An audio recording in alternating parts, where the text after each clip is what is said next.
পূর্ব বর্ধমান জেলায় অনেক কিছু দেখার আছে, যেমন দেখার আছে Golapbag university, engineering college, medical college, Meghnath Saha তারামণ্ডল ও বর্ধমান জুওলজিক্যাল পার্ক।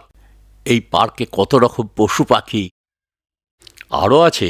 ১০৮ শিব মন্দির আছে, শের আফগানের কবরস্থান আছে, বিরাটা কালী মন্দির আছে, কাঞ্চননগরের কঙ্কালেশ্বরী কালী মন্দির, বর্ধমানবাসীর ওই প্রিয় দেবালয় সর্বমঙ্গলা কালীবাড়ি। এখানে শিবের মন্দিরও আছে, বিভিন্ন দোকান আছে, বহু বছরকার এই দোকানগুলো।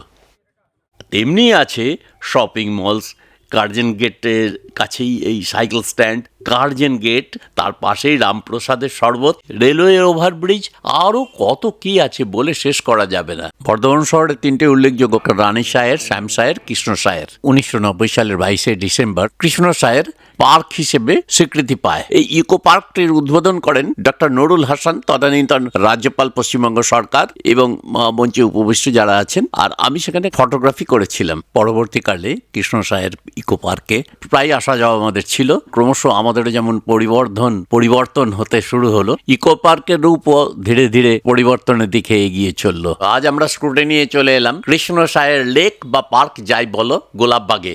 কৃষ্ণ সায়ের মেলাতে চলে এসেছি। সেখানে সামনেই ফোয়ারার জল নিরবিচ্ছিন্নভাবে উৎসারিত হচ্ছে, আর আমরা চলে গেলাম লেকের কাছে।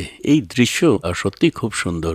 একটা সূর্যাস্তর সময় কৃষ্ণ সায়েরকে যে অপরূপ লাগছে, নানাভাবে ছবি তুলছি, আমারও ছবি উঠে যাচ্ছে। ইংরাজি নতুন বছরের 9ম দিনের সূর্যাস্ত এক অপরূপ সৃষ্টি করলো আমাদের হৃদয়ে। এখানে কবির ভাষায় বলতে হয়, তুমি রবে নীরবে হৃদয়ে মম, না কোনো কথা হবে না, শুধু পিছনে ভেসে আসছে মিউজিক। স্টেজেতে হয়তো গানের চর্চা হবে। নীল আকাশের বুকে যেন রঙেরা খেলা করছে, আর সামনেই দেখছি স্টেজ। ওই স্টেজেতে এখনই গানের কোনো অনুষ্ঠান হবে। হ্যাঁ, এখানেও নীল সাদা রং। এসে গেলাম চায়ের দোকানে। আর চায়ের দোকান মানেই ছবি, মেলা মানেই এখানে ছবি, নিজেদের ছবি আমরা তুলেই যাচ্ছি। কি সুন্দর এখানে আলো দিয়ে সাজিয়েছে। এই হচ্ছে সেই কৃষ্ণ সায়ের। এর ইতিহাস অনেক। 1600 শতকে এখানে কত ইতিহাস লুকিয়ে আছে, তা আজকে হয়েছে কৃষ্ণ সায়ের পার্ক। আর নানাভাবে আমরা তাকে উপভোগ করছি। ওই আকাশে মেঘের খেলা দেখো, আর এখানে আমাদের ছেলে মানুষই দেখো আমরা কি করছি। লোকে দেখলে আমাদের হাসবে। এই কৃষ্ণ সায়ের একসময় বাঁধ দিয়ে চারিদিকে ঘেরা থাকতো, এখন সব ওপেন করা হয়েছে, সাজানো হয়েছে। 1990 সালে এটা উদ্বোধন হয়েছে। মাঝে কিছু বছর এটা বন্ধ ছিল। নিয়ে নাও।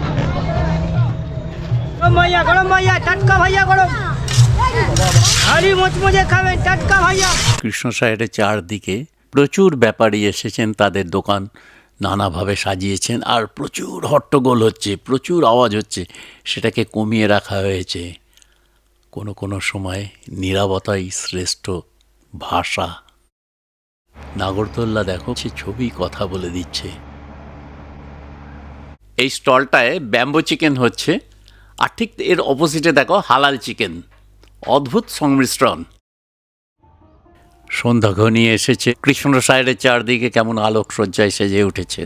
দেখো কত অপূর্ব লাগছে। জল কালো, আকাশ কালো, আর আমরা এলাম এখন কফি পান করতে।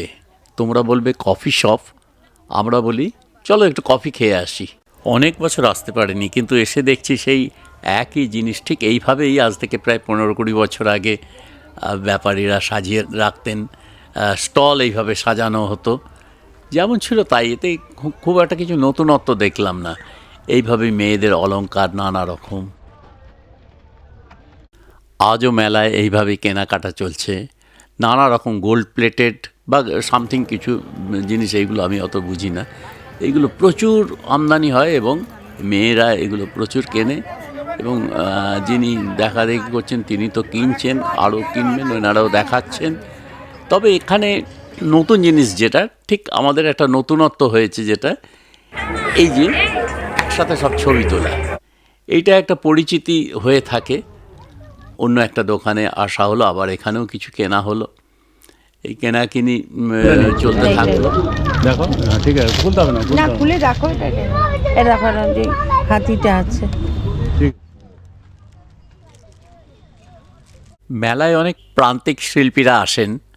আমার খুব ভালো লাগে এই প্রান্তিক শিল্পীদের কাছ থেকে কিছু কেনা। তাই এখানে একটা বাঁশি কেনা হলো। মেলায় এসে বাঁশি কিনতে হয়, পাঁপড় ভাজা খেতে হয়। পাঁপড় ভাজা তো খাওয়া হয় না, আমরা বাদাম খেলাম। একে দেখো এই ঠান্ডায় খালি গায়ে সে বলছে আমায় একটু খাবার দাও। বর্ধমান কৃষ্ণ সাহেব পার্কের মেলা খুব ছোট্ট ভিডিওর মাধ্যমে দেখালাম। শুভরাত্রি।